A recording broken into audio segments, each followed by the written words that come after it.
Excuse me. Hello, everyone. Welcome back. I am Kris. This was a request. So there were a couple of videos. This was a request, by the way, about the Ellen Austin mystery.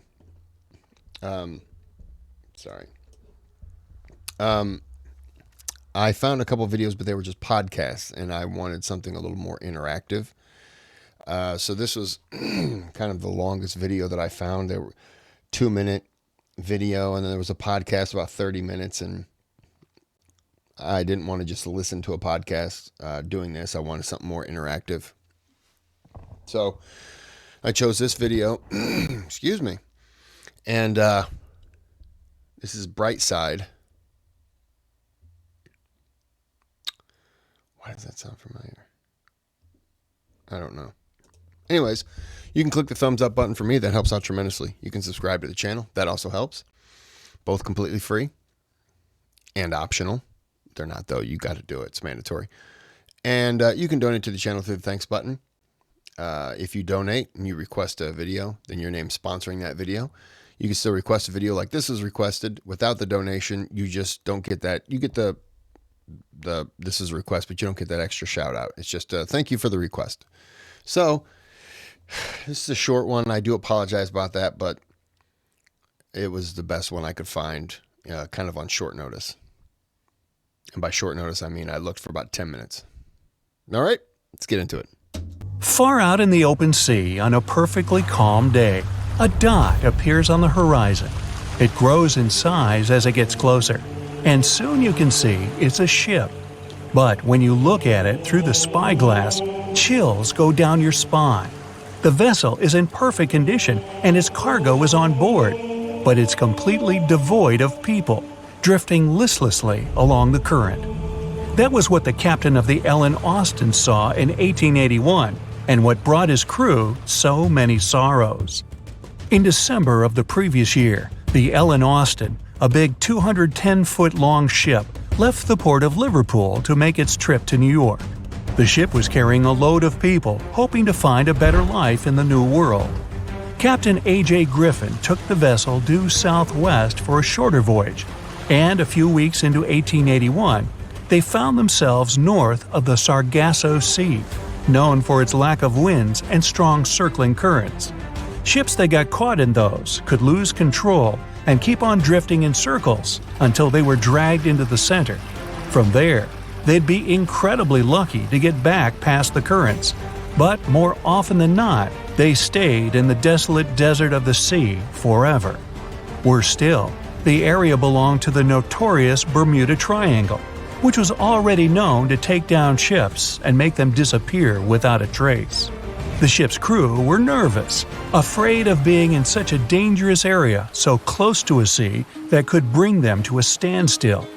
And ominously, some of the Sargasso Sea's calm must have escaped it, because the Ellen Austin lost its speed one day and fell adrift without the winds. It was fine, though. They had ample provisions and were still on schedule. Captain Griffin was walking around his ship, giving orders in a voice full of calm authority, and both his crew and passengers trusted him completely. But then, the lookout shouted from above that a ship was in sight. And indeed, when the captain looked in the direction the man was pointing, he saw a small schooner moving slowly into view and towards the Ellen Austin. As it came closer, it became apparent that the way the strange vessel moved wasn't right.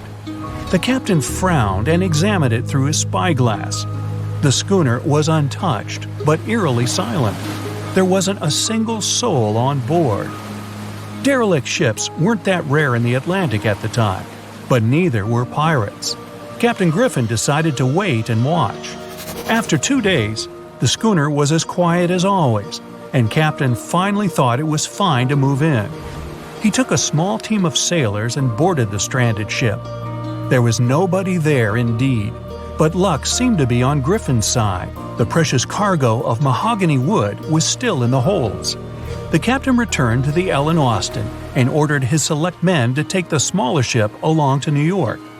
The crew's spirits arose with the prospect of riches awaiting them upon arrival. When the winds blew strong again, the Ellen Austin continued its voyage, with the unnamed vessel tagging along.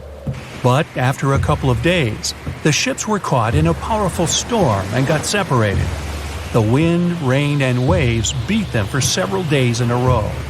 When the weather finally cleared, Captain Griffin ordered to find the schooner. They searched for another day until they finally found it adrift, way off the course. Griffin hailed his men on board the smaller ship, but no one answered. A party of sailors went to investigate and returned with their faces white with fear. The whole prize crew went missing in the storm. The captain wasn't one to lose such a valuable find, though, and ordered another team to take control of the schooner. Reluctantly, the sailors obeyed, and the two ships continued their voyage.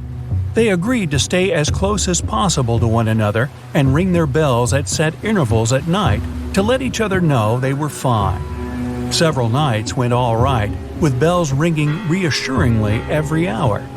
But one day, a thick blanket of fog fell on the sea and almost completely blocked their vision. The ships went on regardless and started sounding their bells earlier. When night came, the fog was still there, but the bells were the sound of life. Until they stopped. Captain Griffin rang the bell once, then twice. No answer. The crew lit the fires and looked out into the sea intently, but the fog hadn't lifted, and they couldn't see a thing in the swirling abyss beyond the ship's board. Nobody could sleep that night, and they waited in silence until the break of dawn. The first rays of sun made the fog slowly disperse, and the whole crew went to the edge of the deck with heavy hearts.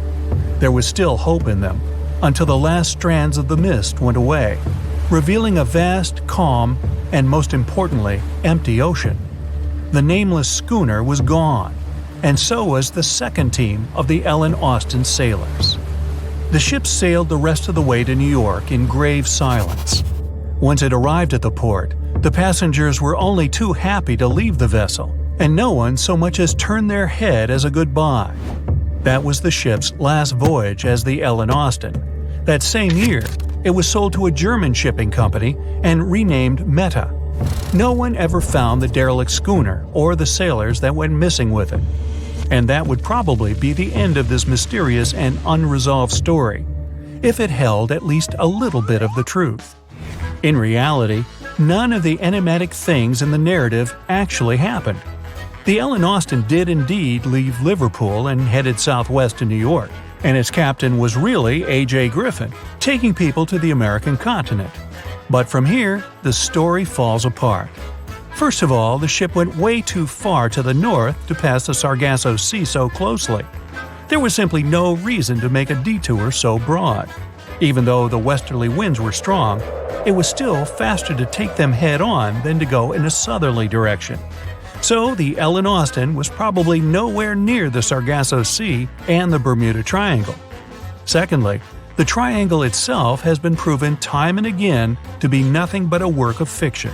In fact, it gained popularity in the middle of the 20th century, while nobody even thought of drawing a triangle in the Bermuda area before that.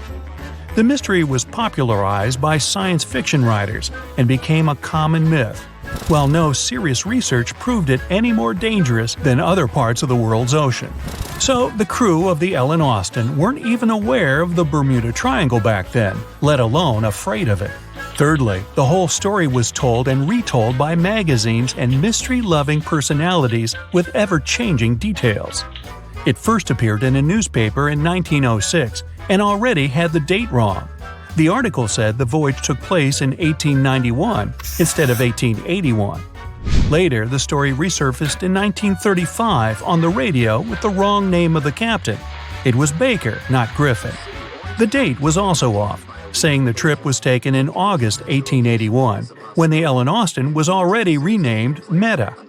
The legend grew upon with other strange details, such as the ship's route from London to Newfoundland, which was never the case. But the final debunking came from the archives of Lloyd's of London, the marine insurance market that keeps all logs of trade and emigration ship routes.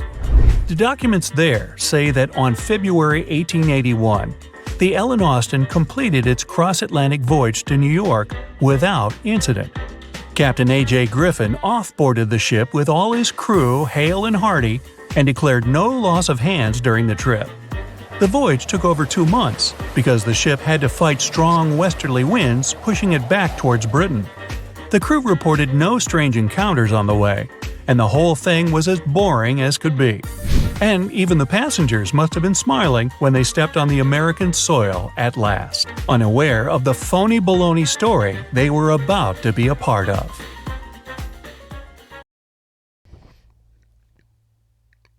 Well, that turned. I was expecting like something, and the ghost ship claimed another life, and then it's like, it's all bunk, it's a lie. Well, don't tell me that. I want to believe it.